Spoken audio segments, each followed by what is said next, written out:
هل يلديز فعلاً ممكن تضحي بنفسها علشان سرحات؟ الانتقام المرة دي أصعب من أي وقت فات، خصوصاً لما والدها يطلب منها إنها تقتل الشخص اللي بتحبه. هنا السؤال الكبير: هل يلديز هتسمع الكلام وتنفذ أوامر والدها، ولا عندها خطة تانية في دماغها محدش يعرف عنها حاجة؟ وفي نفس الوقت الصراع على القصر بيشتعل. مين هتكون سيدة القصر فعلاً؟ المنافسة بقت قوية جداً بين سلطان اللي عايزة تلعبها صح وتخلي يلديز دايماً في صفها، وبين ملاك اللي خلاص فقدت السيطرة بعد ما اكتشفت الحقيقة الصادمة عن اللي حصل للسيفدا واللي عملته سلطان فيها. بس المفاجأة الأكبر لسه جاية لما ملك تعرف إن السيفدا دي هي أمها الحقيقية. اللحظة دي هتقلب كل الموازين، وهتبدأ مرحلة جديدة من الانتقام، مش بس ضد سلطان لكن ضد كل اللي شاركوا في الكذب ده. وفي وسط ده كله السر اللي هينكشف عن علاقة نيدم بعاكف هيكون السبب في خراب كبير، لأن العلاقة دي هتبوظ كل حاجة وتفتح أبواب جديدة من المواجهات والانتقام. الأحداث هتولع أكتر وأكتر في الجزء الجاي من مسلسل الخليفة. تابعوا معايا للنهاية علشان نعرف سوا هل فعلاً يلديز هتموت؟ وإيه هو انتقام ملك القادم؟ ويلا نبدأ. لكن قبل ما نبدأ أتمنى تعملوا لايك على الفيديو وتشتركوا في القناة وتفعلوا زر الجرس عشان يوصلكم كل جديد. ويا ريت كمان تشاركوني رأيكم في التعليقات. تفتكروا يلدز هتموت فعلاً؟ ولا في مفاجأة محدش متوقعها؟ الحلقة الجاية هتبدأ بمفاجأة كبيرة محدش متوقعها، وهي إن سيفدا هتكشف قدام الكل إن ملاك هي بنتها الحقيقية. اللحظة دي هتقلب القصر كله، وزيان وسلطان هيكونوا في موقف صعب جدا، خصوصاً إنهم هيخافوا إن سيفدا تكمل وتكشف باقي الحقيقة اللي ممكن تفضحهم قدام الكل.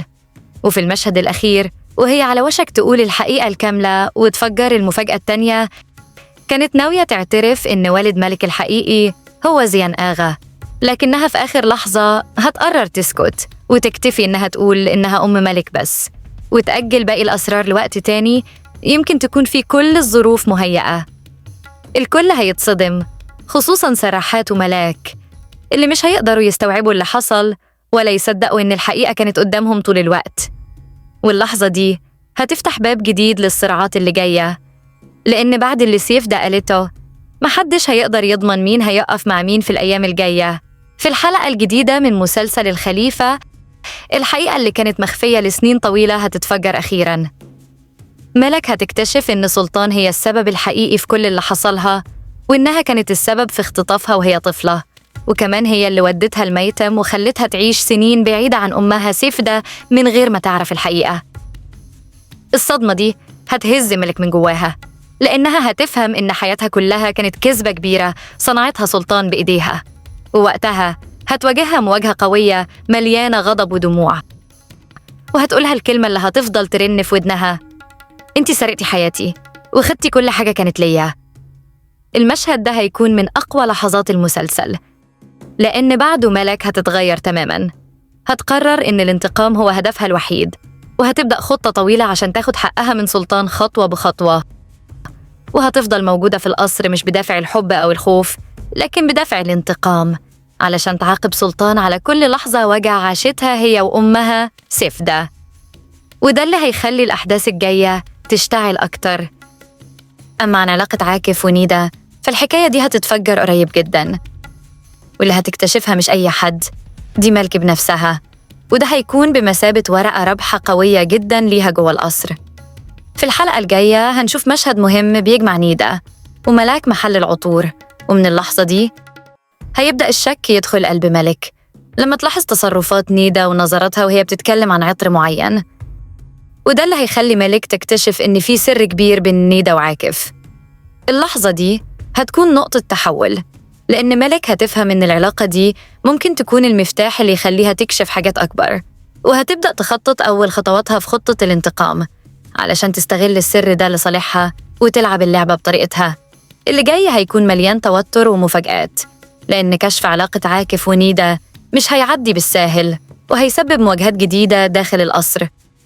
وكل خطوة هتاخدها ملك بعد كده هتكون محسوبة بدقة علشان توصل لهدفها الأخير، الانتقام. أما عن آشير فالمرة دي داخل اللعبة بشكل مختلف تماماً. الانتقام عنده بقى هدف، ومش ناوي يهدى غير لما يدمر سراحات بأي طريقة ممكنة. بس المرة دي آشير هيشتغل في السر، ومن غير ما والده زيان آغا يعرف أي حاجة عن اللي بيخطط له. آشير هيبدأ ينفذ خطته خطوة بخطوة، هيحاول يضرب سراحات من الداخل من غير ما يسيب وراه أي دليل. لكن الخطر الكبير إن أي رد فعل عكسي ممكن يقلب الموازين ويسبب كارثة كبيرة تهد القصر كله وتفتح باب جديد من الصراعات. وفي تسريب جديد بيأكد إن آشير هيقدر ياخد التحف التاريخية من عاكف، وده التصرف اللي هيولع الموقف أكتر، لأن سرحات هيعتبرها خيانة وضربة مباشرة ليه، وده اللي هيخليه يدخل في مواجهة جديدة مع آشير، وهنكون قدام موجة انتقام تانية أشد وأخطر من اللي قبلها. الأحداث اللي جاية هتكون مليانة مؤامرات، وآشير هيبقى واحد من أخطر الشخصيات اللي بتتحرك في الخفاء، لأن خطته المرة دي مش مجرد انتقام، دي خطة تدمير كاملة واللي هتغير مصير الكل داخل القصر. تفتكروا مين فعلاً هتكون سيد القصر؟ زي ما شفنا في الحلقة اللي فاتت، سلطان قررت تعمل حركة غير متوقعة لما خلعت ختمها وقدمته لسرحات وقال. اللحظة دي كانت صدمة للجميع، لأن السؤال اللي بقى في أذهان الكل، هل سرحات هيختار يلديز اللي ضحت عشانه؟ ولا ملك اللي قدرت تسيطر على الموقف بخطواتها الذكية؟ بس من رأيي محدش فيهم هيبقى سيدة القصر دلوقتي، لأن سرحات اللي دايماً بيعمل اللي محدش متوقعه هيفاجئ الكل لما يرجع الخاتم مرة تانية لإيد سلطان، وكأنه بيقول لسه الوقت ما جاش ولسه اللعبة ما خلصتش.